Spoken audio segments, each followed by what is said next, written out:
Olá, meus amigos e minhas amigas. Acho que agora estamos com uma conexão boa para fazer a nossa primeira live sobre o giro da semana, né? Em Juiz de Fora. Tô vendo o pessoal aqui entrando. Vou esperar um pouquinho, né? Porque muita gente assistiu o jogo.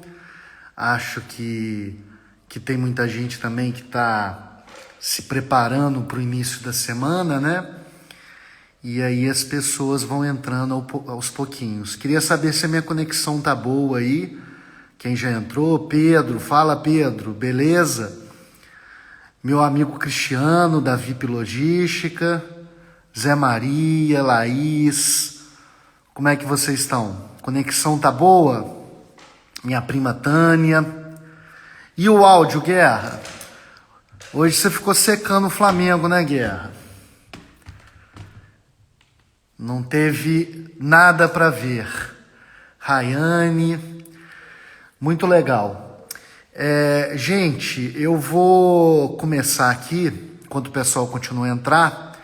Estou fazendo mais uns convites e eu vou fazer uma live. Eu pretendo gastar 20, 30 minutos no máximo. Ó, a Natália, a professora Natália, para falar um pouco sobre Juiz de Fora, um pouquinho de Minas, Brasil e eventualmente até alguma questão mundial que nos afeta, né?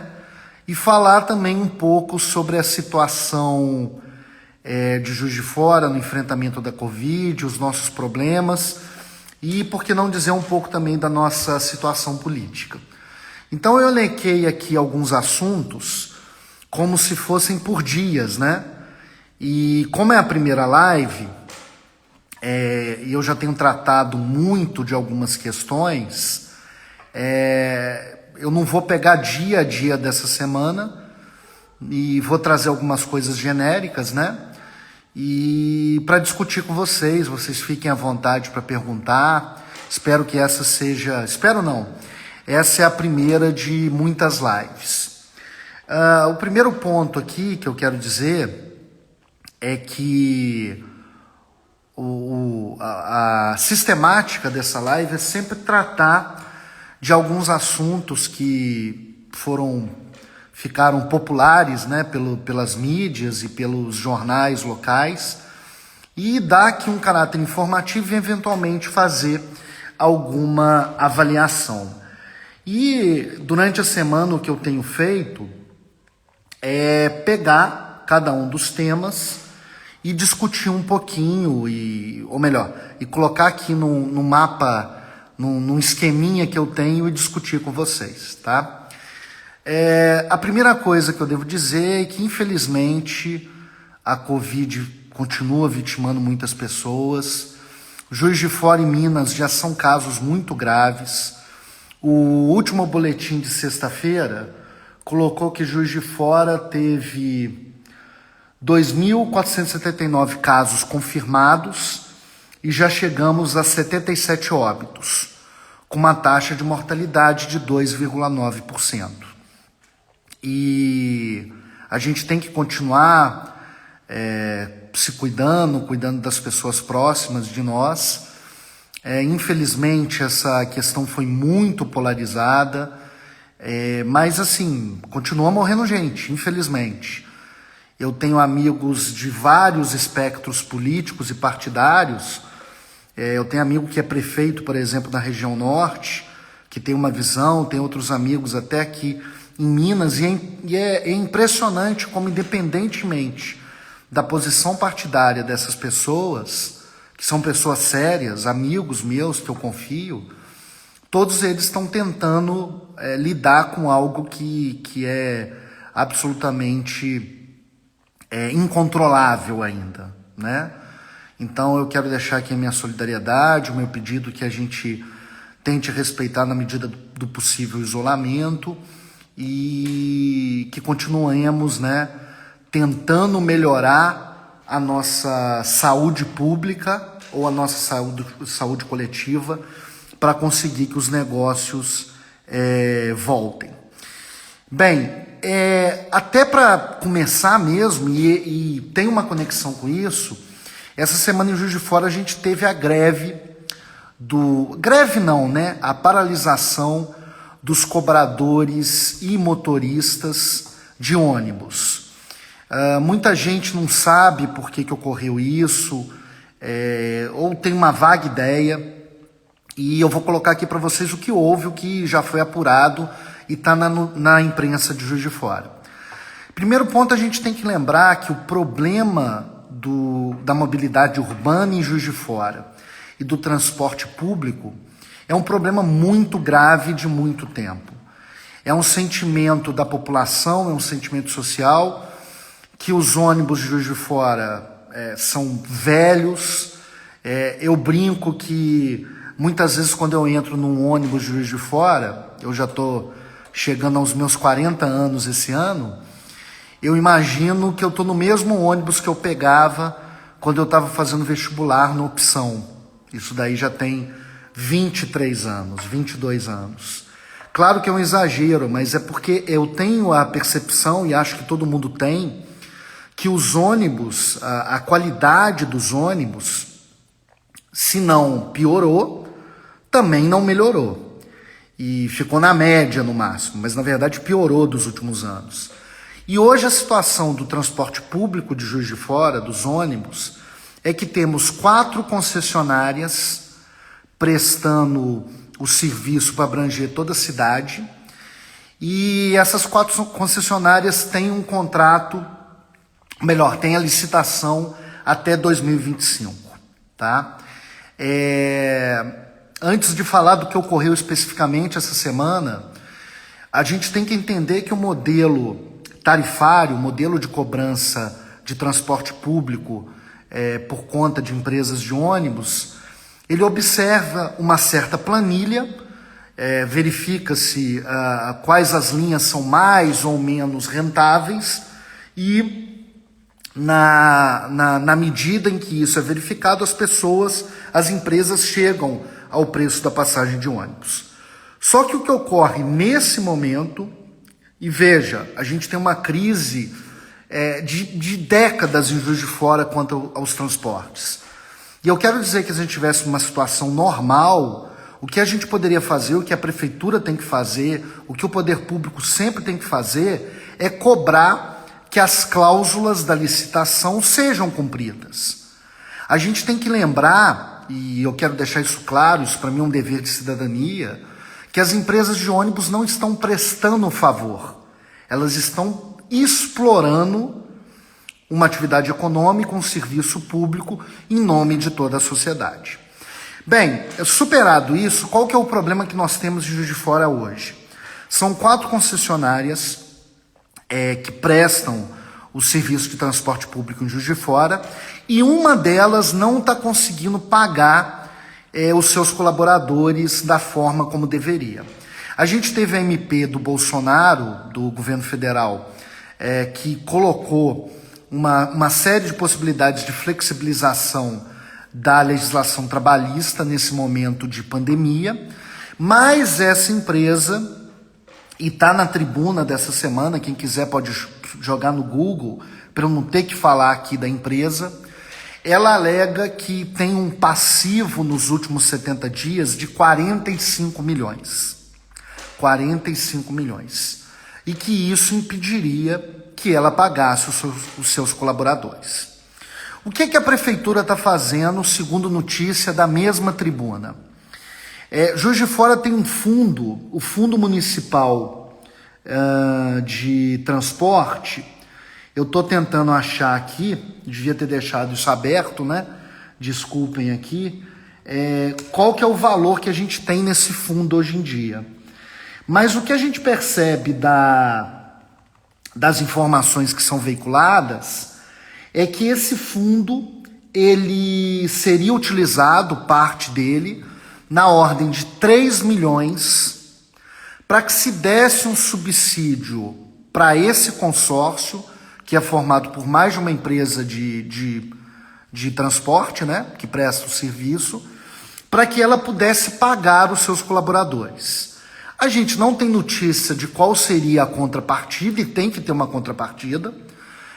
A gente pode discutir, não é o momento agora. Um contrato de licitação, ele tem cláusulas estipuladas para ambas as partes.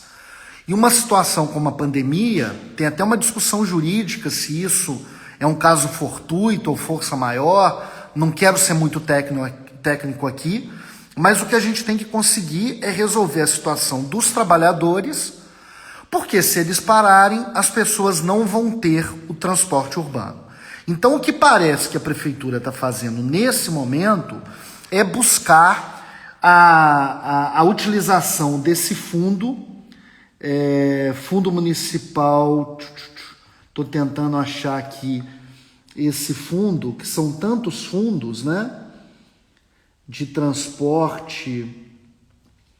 Eu não consegui achar aqui no meu... Ah, sim, achei. O fundo que tem... Desculpem. Bem, eu não achei esse fundo aqui. Mas a maioria desses fundos tem um valor que não é muito alto.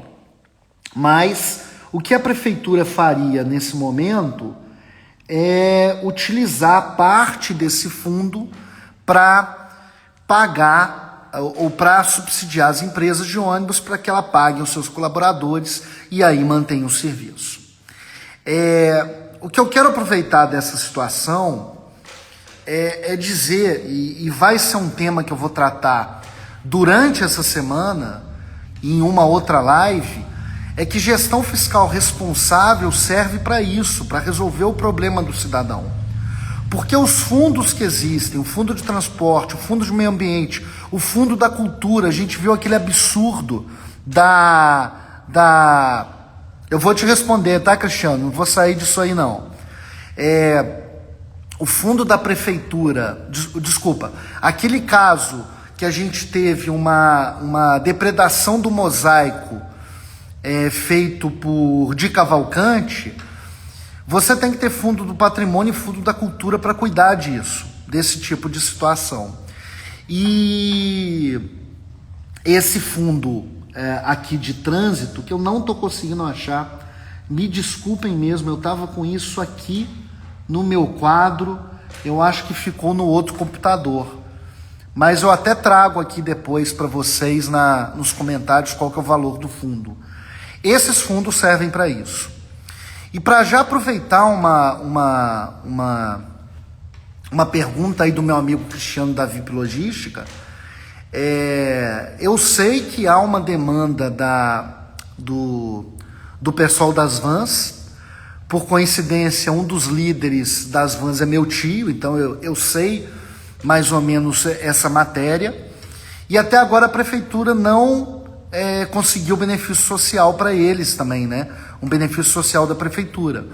Mas nada impede que esse fundo, por isso eu queria ter o valor aqui certinho, eu me comprometo, Cristiano, a colocar aqui depois, para a gente buscar algum auxílio, se for possível, também para o transporte que não é o de concessionário. Os fundos existem para isso, mediante contrapartidas. A gente tem que deixar claro, a gente está num momento que está tendo muita promessa, muito disse-me-disse. A situação é que a gente tem 100 mil pessoas em Juiz de Fora com auxílio emergencial e muitas que estão numa situação ruim, mas não podem pedir o auxílio emergencial nesse momento.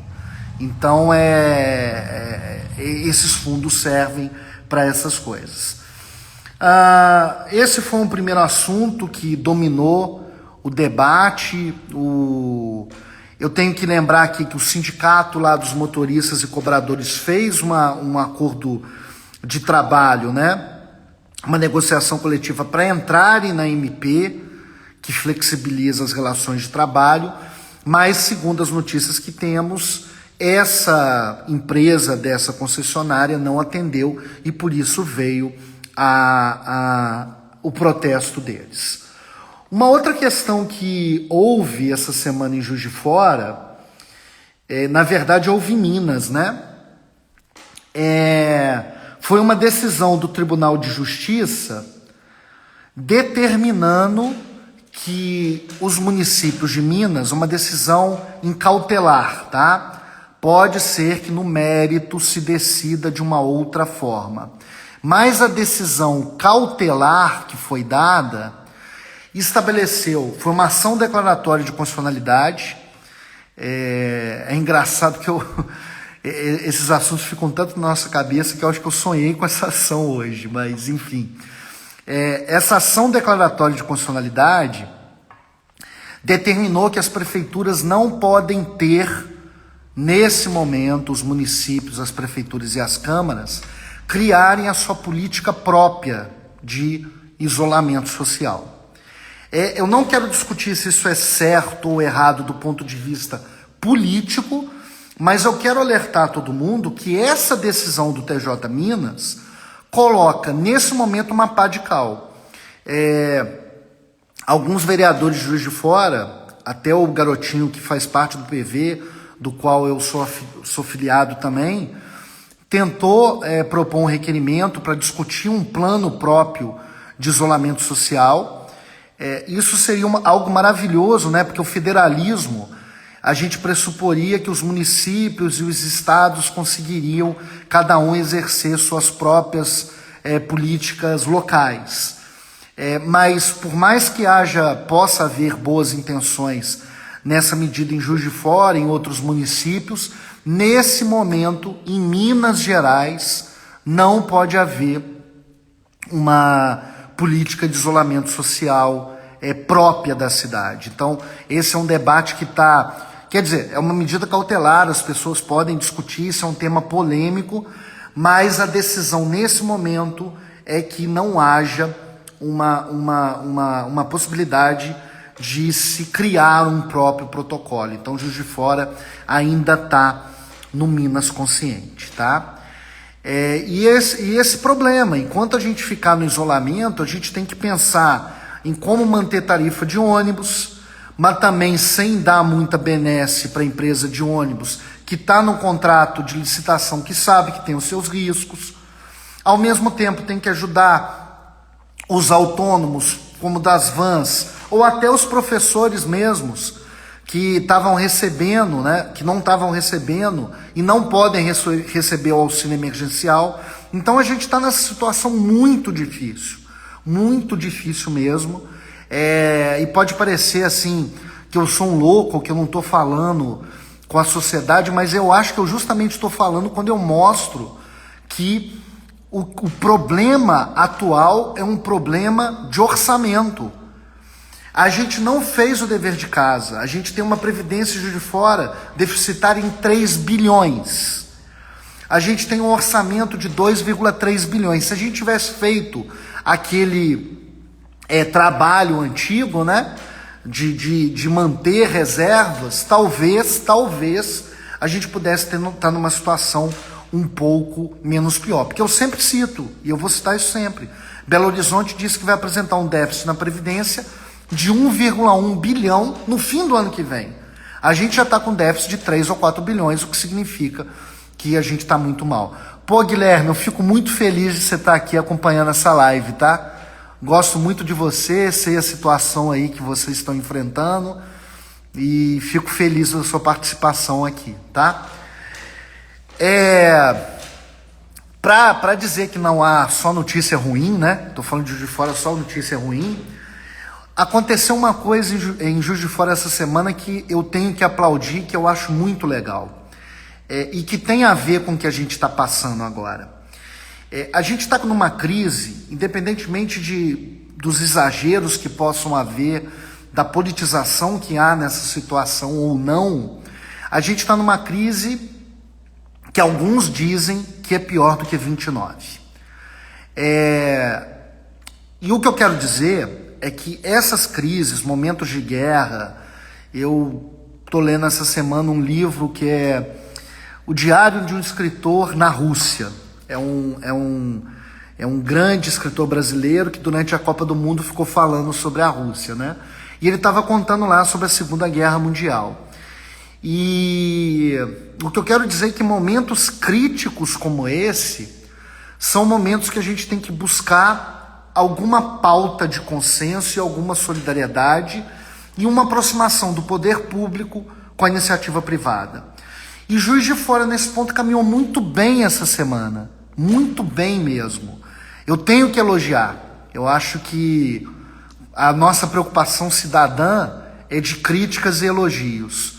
Juiz de Fora, essa semana, aprovou a adoção de 6 praças municipais por pessoas da população.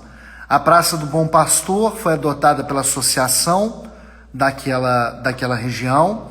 A Praça do Paineiras foi adotada por uma pessoa física. Deixa eu ver aqui as outras praças. São mais 4, né? A Praça de Santa Terezinha foi adotada pela Associação dos Moradores. A Praça Presidente Kennedy foi adotada pela Poço Rico Incorporadora Limitada. Isso tudo está no jornal, então eu vou falar. E a Praça Doutor Disseu de Andrade foi adotada pela SPE Juiz de Fora, 14 incorporações. E a Praça Deputada Jarbas de Leri Santos foi adotada pela Unimed Juiz de Fora. Praça Bom Pastor pelo Albert Seib. E eu quero aplaudir isso, que é algo que eu sempre acreditei, é que realmente a gente tem uma restrição tal nos recursos públicos, não deveria ser assim, gente, mas que a gente tem que aplaudir esses modelos. E percebam, o que se pode fazer com essa adoção nessas praças é simplesmente colocar um banner e deve ser mantido o patrimônio, digamos assim, ou a estrutura paisagística e urbanística desses espaços. Eles não podem ser alterados como se as pessoas particulares, as empresas ou associações tomassem para si aquelas praças. Eu acho isso um movimento muito legal, algo que mostra que a gente pode melhorar a nossa cidade também com a iniciativa privada. E digo mais, o que eu acho que falta muitas vezes em municípios é que a prefeitura, que a Câmara, o prefeito façam isso. A iniciativa privada não é o adversário potencial das pessoas. Há muita gente boa na iniciativa privada, como há muita gente boa no serviço público. Eu sou servidor público, mas também sou filho de pessoas que sempre batalharam na iniciativa privada. Então eu entendo os dois lados. E também até academicamente. Então acho que isso é muito legal. E para fazer um gancho com isso, nesse momento o Juiz de Fora está passando, e todo o estado de Minas, é a outra notícia que eu vou dar sobre a situação aqui de Juiz de Fora.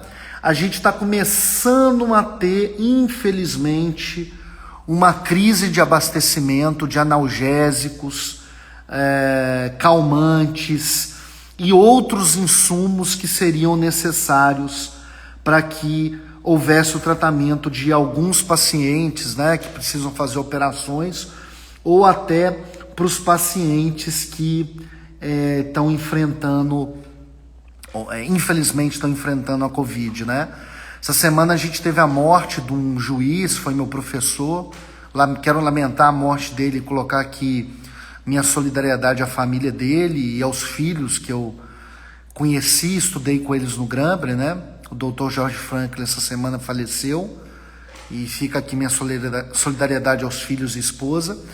Mas o que eu quero dizer é que a gente está começando a ter uma crise de abastecimento de sedativos e analgésicos.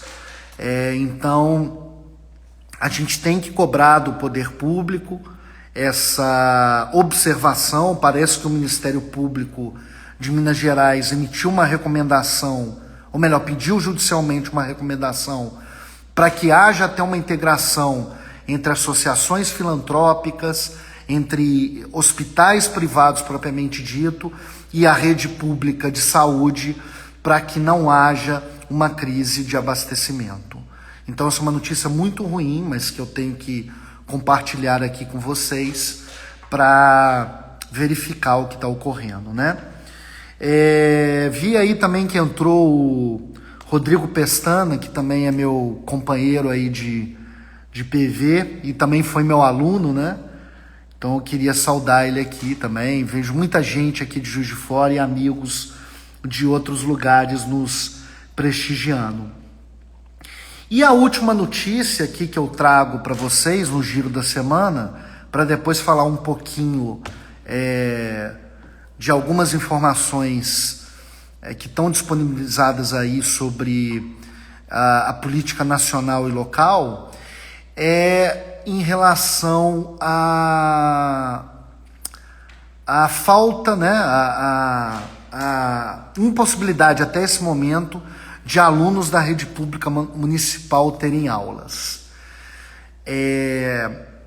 Não sei se alguma das pessoas que aqui acompanha, o professor Zé Maria, que está aqui, também companheiro de PV, acompanha, eu sei que ele inclusive mandou essa informação. Professor Sérgio Soares, não sei se está aqui. A maioria das escolas não podem ter aulas nesse momento, as escolas públicas, porque as crianças não têm computador em suas casas. As crianças não têm a possibilidade de irem aos locais de estudo e não têm computador. E a Secretaria Municipal e a Estadual não se prepararam para esse momento, não era culpa delas, propriamente dita, mas agora a gente já pode começar a cobrar, né?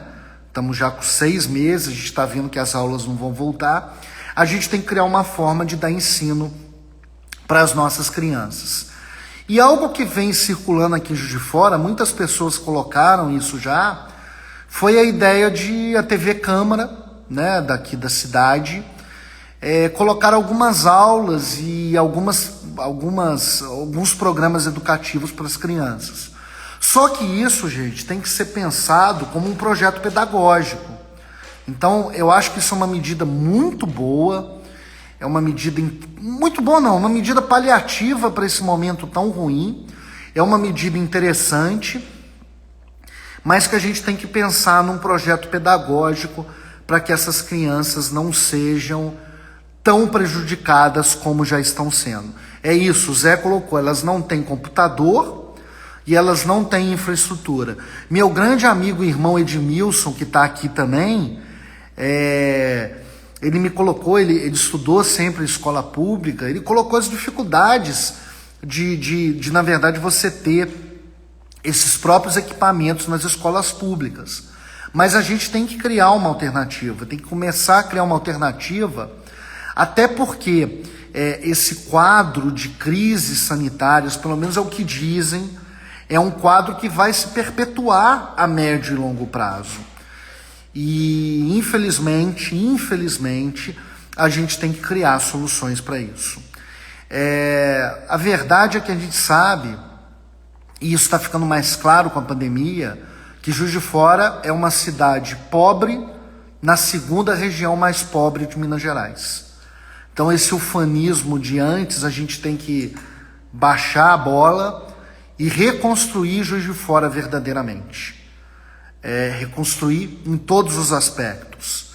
E tem muita coisa para ser feita, e vai ser feita aos poucos, né? Mas tem que começar a ser feita. A gente não tem sequer um acesso bom à internet em muitas regiões da cidade, zona rural, não sei se o Thiago Pires, que sempre coloca isso nas suas postagens, e aí para mim, se ele está aqui, poderia falar, mas a gente tem esse problema na cidade, não tem computadores e tem que pensar numa alternativa. Agora, verdade seja dita, né? Eu não tenho filhos em idade escolar, todo mundo tem colocado que as aulas que têm sido dadas nas escolas particulares, amigos meus daqui de Juiz de Fora e também de fora, também não atendem ainda um projeto pedagógico de ensino à distância. Então a gente está tendo que aprender a trocar o pneu com carro em movimento, ou melhor, está tendo que aprender e trocar o pneu em carro em movimento, mas nada justifica que a gente tenha até esse momento nada para resolver essa situação. Tem um requerimento feito também pelo pelo vereador Garotinho essa semana, falando do uso das escolas, da TV Câmara para ensino, mas a gente tem que pensar num projeto pedagógico e para ontem, para que isso ocorra. Bem, o giro da semana é mais ou menos isso. O Gustavo falou, tá complicado, Gustavo. Escola particular tá complicado também. Eu tenho conversado com algumas pessoas. É outro problema, né? Que a gente podia até colocar direito do consumidor aí para atuar, né? As escolas reduziram o seu número de aulas, né? Claro que os professores continuam sendo pagos, mas os custos foram reduzidos. E tem muita escola que não deu sequer um abatimento para os alunos, para os pais dos alunos, numa situação tão crítica, né? Então a gente vê falta solidariedade na escola particular, na iniciativa pública, é muito difícil. A gente tem que ter esperança, mas a gente precisa mudar mesmo a nossa consciência. A Valéria, que sempre está aqui, falou que a UFJF até hoje não definiu nada, é um problemão mesmo. Para falar o último assunto, eu falei que era o último, mas eu já coloquei aqui nas minhas postagens e ainda tem um pouco para colocar. Eu quero protestar aqui veementemente contra a criação da JF-Prev. Eu acho que Juiz de Fora criou uma estrutura administrativa no momento que não deveria criar, para cuidar de um problema que deveria cuidar, que é da insolvência do seu regime previdenciário, mas não é criando uma autarquia com 68 cargos, com possibilidade de jeton. Eu sei, por dever de coerência, que a prefeitura, nesse momento, não vai criar novos cargos, mas isso é um problema e a gente tem que ficar de olho nisso daí. Bem, para eu terminar aqui realmente esse giro rapidinho, eu queria aqui prestar minha solidariedade. É triste, né? Ter que prestar solidariedade a tanta gente, né? Já prestei a solidariedade à família do Dr. Jorge Franklin, à família de todas as pessoas, né, que tiveram parentes falecidos aí em decorrência da Covid ou de outras situações, mas quero lamentar a morte aqui também do fundador do PV, o Alfredo Sirquis, na última sexta-feira. Eu sou muito grato a esses homens e mulheres que fundaram o PV em 1986, e ele era um homem que lutava pelas causas ambientais e as causas do clima, e ele infelizmente faleceu, não foi por Covid, foi por um acidente de trânsito. E assim, para terminar mesmo agora a live, eu queria colocar uma reflexão aqui para vocês, né? Para todo mundo. A gente está num momento em que a gente precisa rediscutir as nossas práticas pessoais, as nossas práticas coletivas e, infelizmente, de novo, tá? Não vou falar como outros... Há políticos, infelizmente, que falam que a Covid não é nada disso que estão falando, e outros falam que a Covid é um bem para mudar a situação das pessoas. Nada disso, né? A Covid é um mal. Ninguém queria essa pandemia. Mas, já que ela veio, ela deve nos impelir a mudar as nossas práticas individuais e coletivas.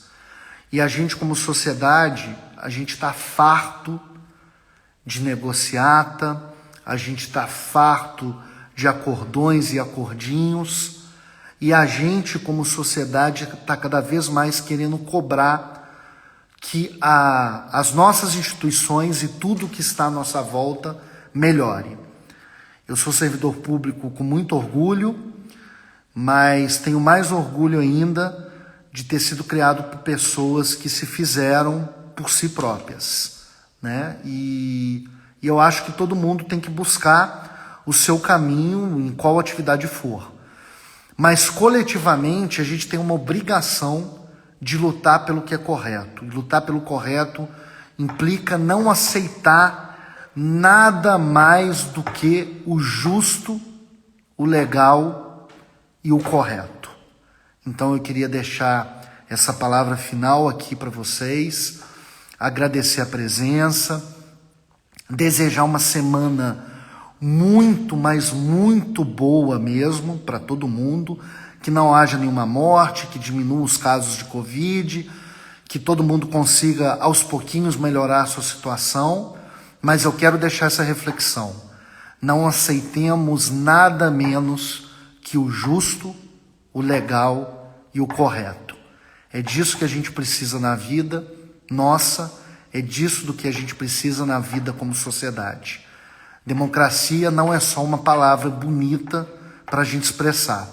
Democracia é uma prática constante em cada dia de vida. Muito obrigado e até sábado que vem. Boa semana a todos.